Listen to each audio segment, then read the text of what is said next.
So, good evening, friends. Meeting again in the session of philosophy, and we are discussing the Roberts philosophy, the third year syllabus. Yesterday, we have finished very important chapter, the dose, and the scientific aspect.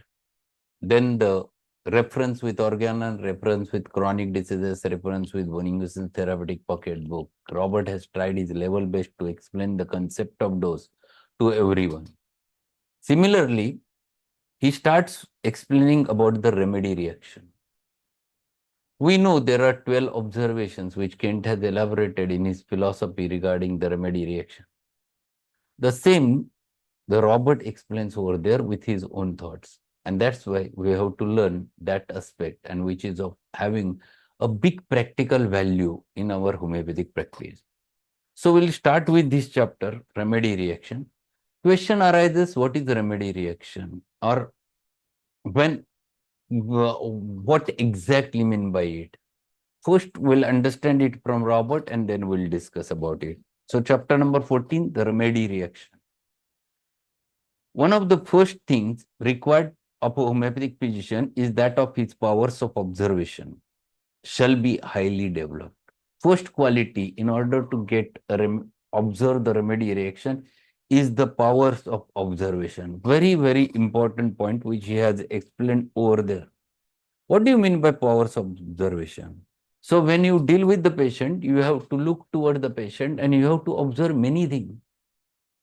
Even Hahnemann has said in his qualities of homeopathic physician while taking the chronic case in the aphorism number 83, he explains the four important qualities, out of which keen observer is one of the entity.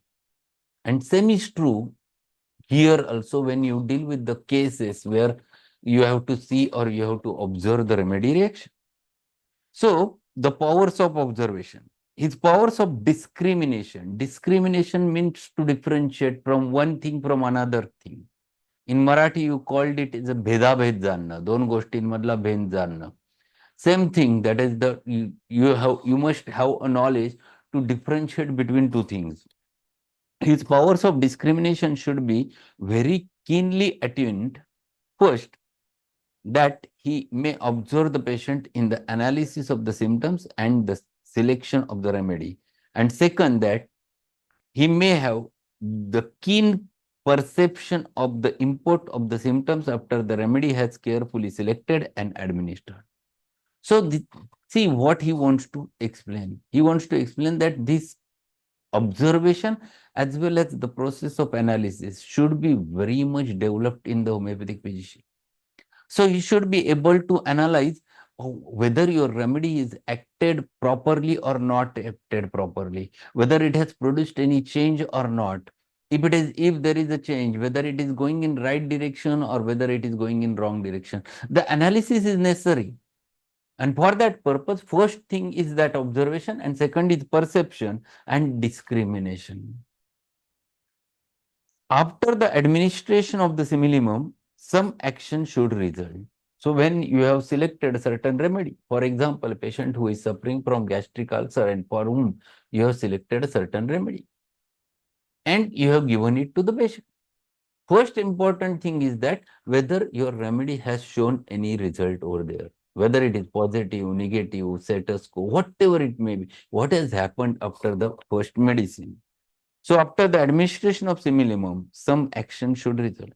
It is upon the development and interruption of the action of the remedy or the reaction of the vital energy to the remedy that successful prescribing very largely depends.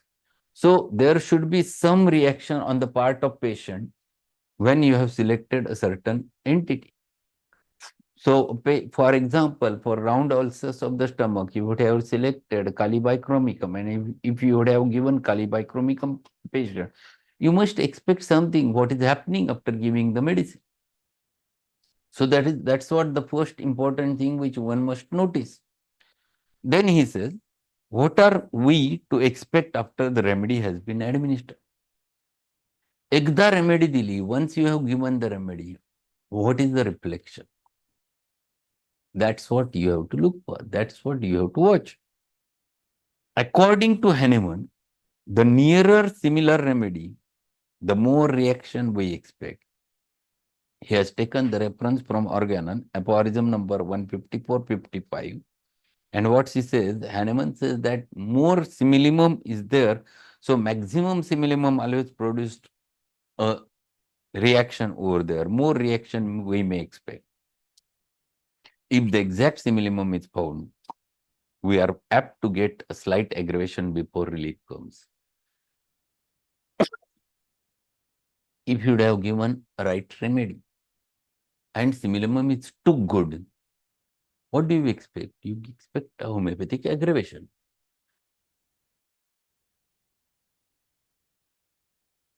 You expect a homeopathic aggravation on the part of patient, specifically if the case is acute. And if the case is acute and homeopathic aggravation happens, it itself indicates that your remedy has acted properly and it has produced certain reaction which is positive.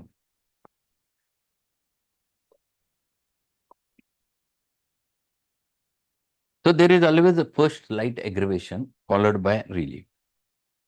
On the other hand, if no changes takes place, too long patient waiting is useless, for it is evident that simillimum has not been found.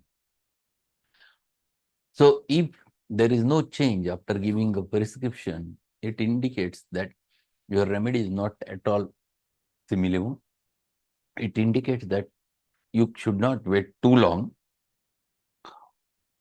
But the nearer the symptoms of the patient are to the symptoms of remedy, the more sure we are to have some reaction. So if the simillimum is too good, too nearer, then you must expect some reaction on the part of patient. It is for us to determine what the reaction means. So what he said?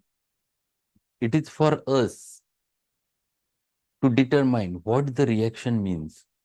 So whatever reaction comes, we must understand what it means and to interpret it in the prognostic terms.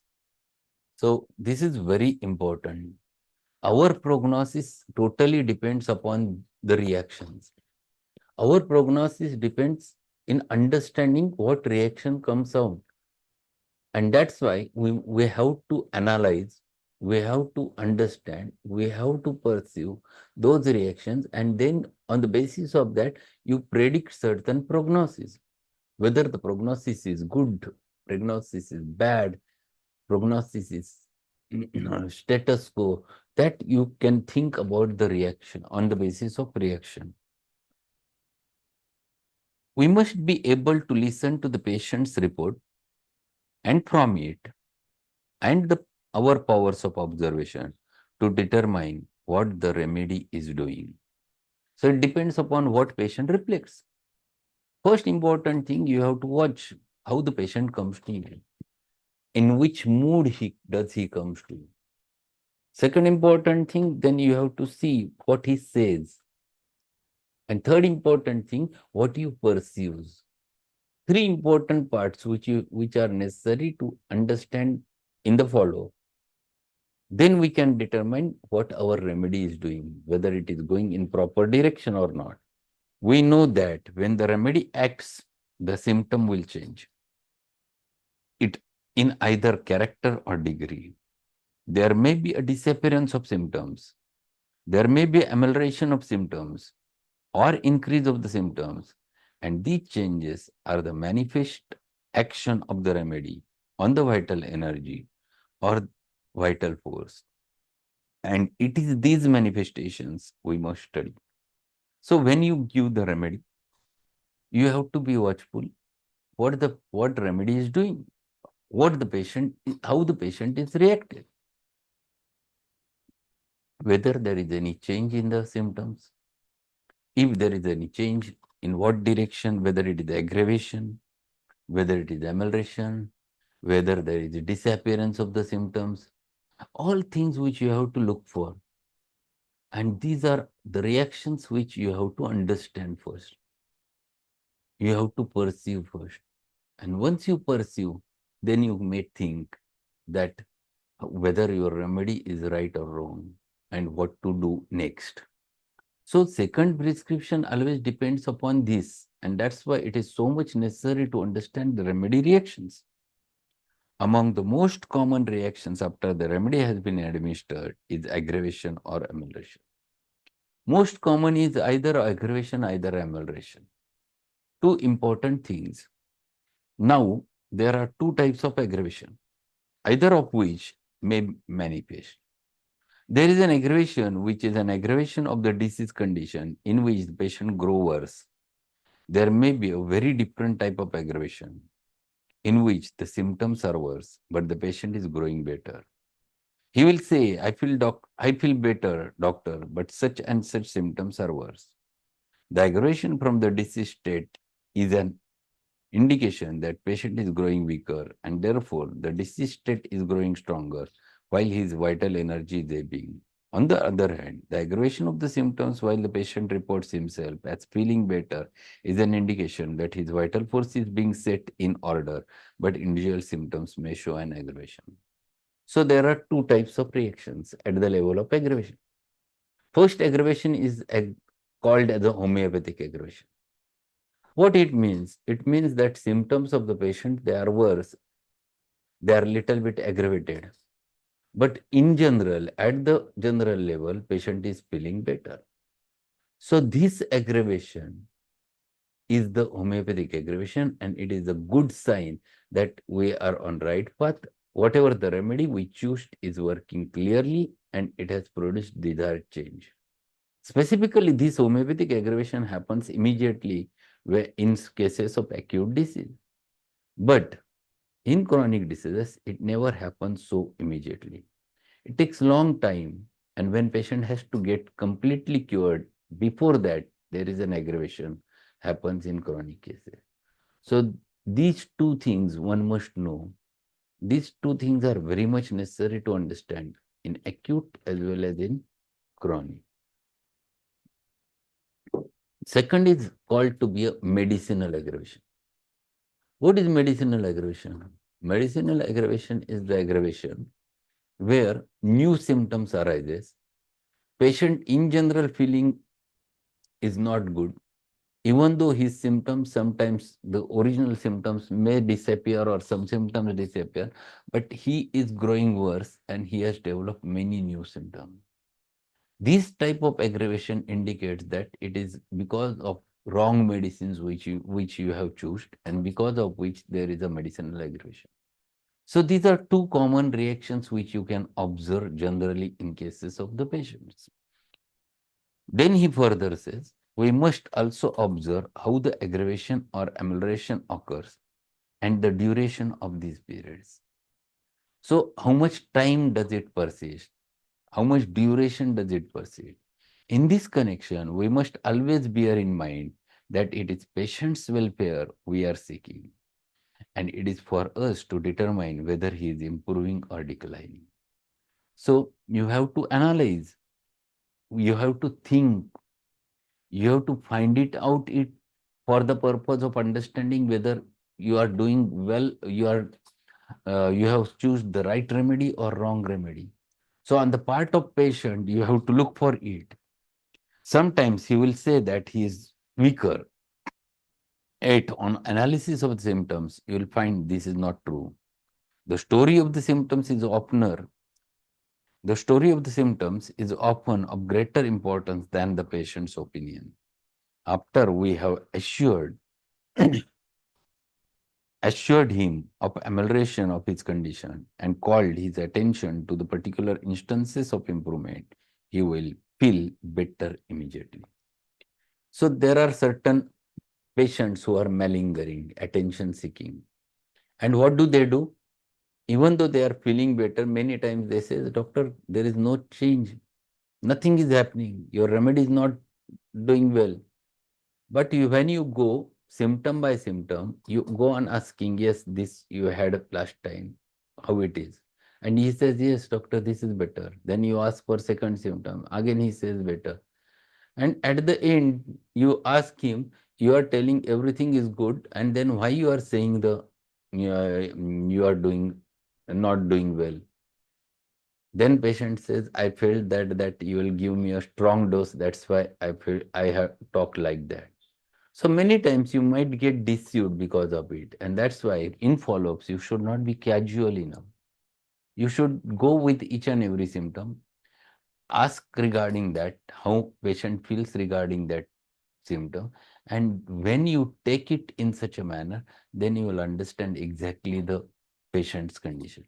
So, most important thing is you during follow-up is you should attend each and every symptom which patient has told in the first visit. Take into consideration each and every aspect of it and then come to the conclusion, not on just what the patient says. The further paragraph, what he says, the aggravation when the patient is growing actually weaker is sure indication that symptoms are taking on a more internal place and vital organs are more affected. In other words, it is an illustration of the reversal of the order of cure. In these states, the patient may sometimes declare himself better, but because of the absence of some trying symptom, yet the careful homeopathic observer will know he is worse because the natural course of cure is reversed and this condition is attacking more vital parts. So what he has said?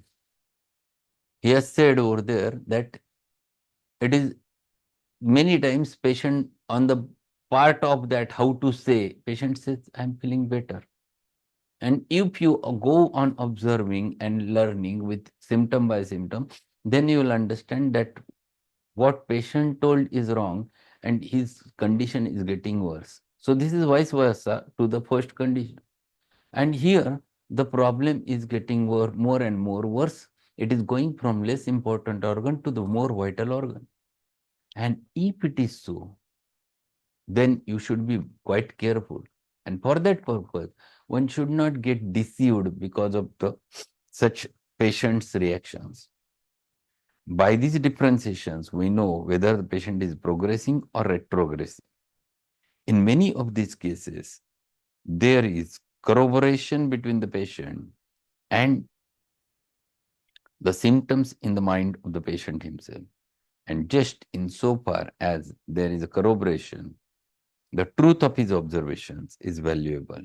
We should find whether the patients are tending towards the exterior or away from away from the inner parts. In other words, we should know whether there is a peripheral tendency or tendency in reverse order. So most important thing is that we should be very careful while taking the follow-ups. You must find it out in which direction they are going. Whether they are going from center to periphery, that means they are going from organs of greater importance to the organs of lesser importance. Or you must be observable that whether they are going in reverse order, that is from periphery to center, or from organs of lesser importance to the organs of greater importance. This Hering's law of direction of cure, you should be very watchful while dealing with the follow-ups of the patient.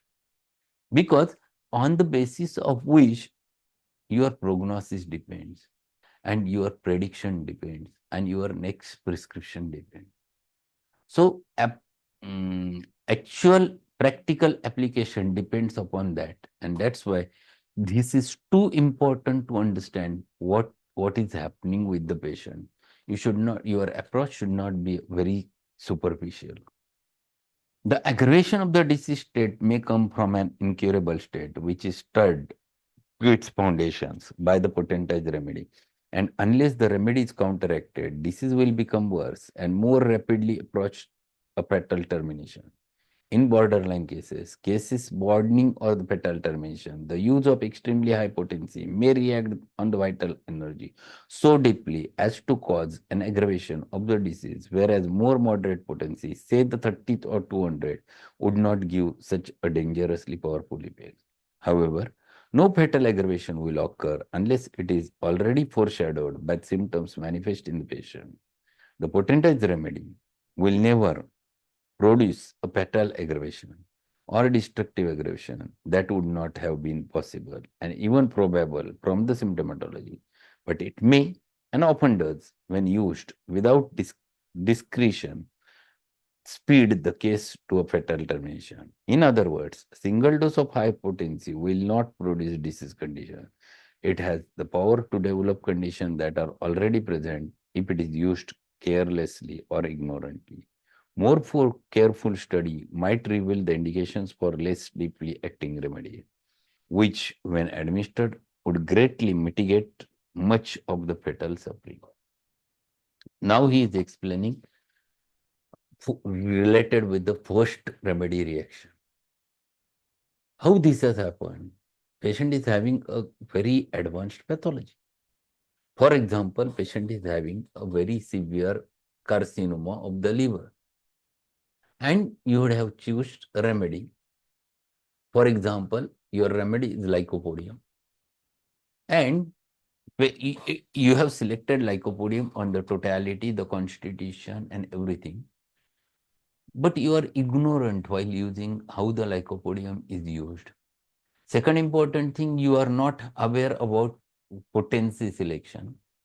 You know that case is very perfect, give the high potency. Only this much you have learned. So what you will do? You will use lycopodium in 1M or 10M and spoil the case. Because basically, if you would have chosen lycopodium, you must know that what Allen has said in his book or even Boric has said. Allen or Boric, both of them have said one sentence.